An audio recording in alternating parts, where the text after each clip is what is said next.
Welcome back to Philips Auto Body TV. Today I'm going to show you step by step how to remove and replace a bad window regulator. If your window won't roll up and down, it falls inside the door, or you hear the motor running but nothing happens, chances are your regulator has failed.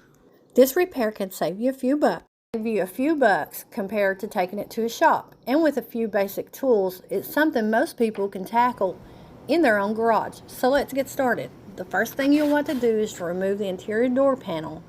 Start by looking for any screws hidden behind the trim pieces, inside the door handle, or under the armrest. Once those are removed, use a trim remove tool to carefully pop the clips loose around outside of the panel.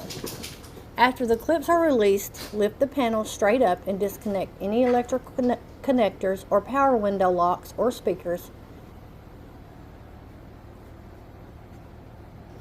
Now that we have access to inside the door, carefully peel back the plastic moisture barrier. Try not to tear it because you'll want to reinstall it later to keep the water out of the vehicle. Next, locate any bolts, clamps, or anything holding the window glass to the regulator.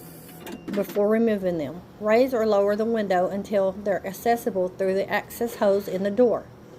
Once you can reach them, loosen the fasteners and carefully lift the glass all the way to the top of the door. Use painter's tape across the top of the frame to hold the glass securely in place while you work.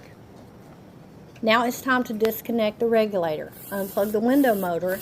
If it's attached, then remove all the bolts securing the regulator assembly to the door. Depending on the design, the motor and regulator may come out together or as one complete unit.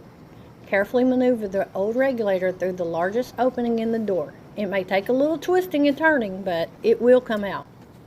Now, compare your new regulator to the old one and make sure everything matches before installation. This is always a good habit because it saves time if there's parts issues. Slide the new regulator into the door the same way the old one came out. Line it up, mounting the hose, and loosely install all the bolts before tightening them.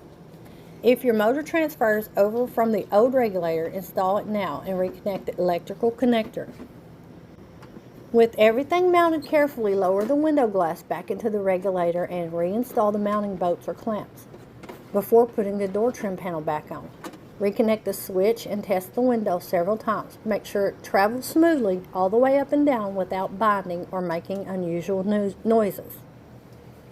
If everything is working properly, it's time to reinstall the moisture barrier, reconnect all the electrical plugs, and hang the door trim panel back on the top edge of the door and press all the clips back into place.